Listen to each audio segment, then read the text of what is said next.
BNP চেয়ারপারসনের পররাষ্ট্র বিষয়ক উপদেষ্টা কমিটির বিশেষ সহকারী ইঞ্জিনিয়ার ইশরাক হোসেন বলেছেন, অন্তর্বর্তীকালীন সরকারের কাছে বিএনপির দাবি হচ্ছে দ্রুত জাতীয় নির্বাচন।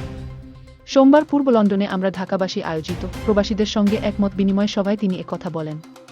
ইশরাক হোসেন বলেন, ক্ষমতার জন্য নয়, দেশের স্বাধীনতা, সার্বভৌমত্ব, গণতন্ত্র ও মানুষের ভোটের অধিকারের জন্য লড়াই করছে বিএনপি।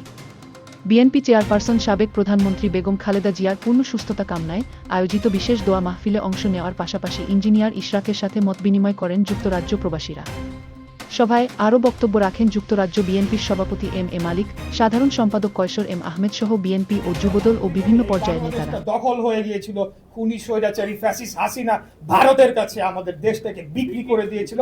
আমরা একটা প্রজা হয়ে বাস করছিলাম দীর্ঘদিন যাবৎ, সেখান থেকে আমাদের মুক্ত হওয়াটা সর্বোচ্চ দরকার ছিল। আমরা কোনোদিনও ক্ষমতার জন্য লড়াই করি নাই। আমরা বাংলাদেশের স্বাধীনতা, সার্বভৌমত্ব, জনগণের ভোটের অধিকার এবং গণতন্ত্রের জন্য আমরা লড়াই করেছি। এটাই হলো আমাদের শেষ কথা। কারণ এখান থেকে গুলি ঢুকে পেছন থেকে বের হয়ে গিয়েছে। আমি নূরে আলমকে ঢাকা মেডিকেল কলেজে দেখতে গিয়েছিলাম, তাকানো যাচ্ছিল না, এখানে বুলেট, এইখানে বুলেট, এইখানে বুলেট, ঝাঁঝরা। বের হয়ে আসার 5 মিনিটের মাথায় শুনতে পাই সে মারা গিয়েছে। পুরো সময়টাতে যে হাসিনার যে অত্যাচার দেখেছি, সেখানে আর চুপ করে থাকা কোনোভাবেই সম্ভব ছিল না। এই গণ অভ্যুত্থানের মাধ্যমে যারা ছাত্র নেতারা আবির্ভূত হয়েছে,